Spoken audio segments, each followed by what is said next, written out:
Hello, my fabulous friends. Let's talk infertility. Now, that's a conversation a lot of us don't want to have.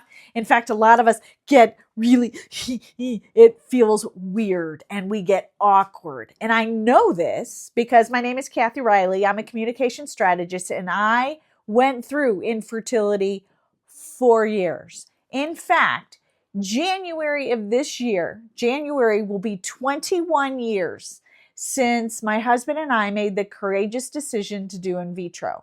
That's after 9 failed IUI attempts.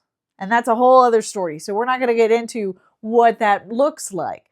But it was 2 years of infertility. And we made the decision to do in vitro. So the purpose of this is to let you know, here's a couple strategies when you are out there dealing with, communicating with, talking with, supporting people who are navigating infertility. You should know these 3 things, okay? To be an effective communicator, to be a supportive friend, to be a human. 3 things. The first thing is infertility absolutely 100% sucks. It is absolutely miserable. 1 in 6 couples go through infertility. And here's what I know. Most of the time, we don't know why. We don't know why we can't get pregnant. It's usually because you're a little older or whatever it is, but we don't know why, right? You do tests and things are unexplained. He gets tested, she gets tested. It all happens unexplained. It is frustrating. It is miserable. It is constant steps forward, 2 steps forward, 1 step back, because you don't know.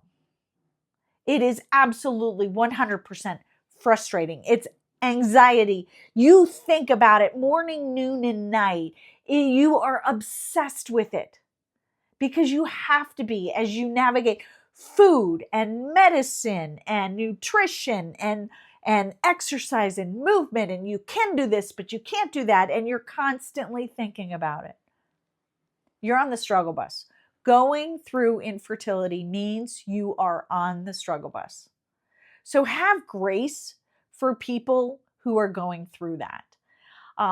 Also, so as you understand, individuals are going through infertility. They just got married, right? They're talking about having kids, and so ask permission when you're talking with them to go into. Can I ask some questions on this? I know we're friends, we're good friends. You're my brother. What's going on with it? Can we talk about it? Or if you're not comfortable talking about it, that's okay too. I want to honor the space. So ask permission to talk about it, because I got to tell you, the longer it goes on, by year 2, I did not want to talk about it with anybody, right? I would burst into tears or I would smack, because, your family member, they think they're funny. They go, oh, why aren't you pregnant yet? What, do you need to, directions on how to make it happen? And people are being funny, but it is not received as humor.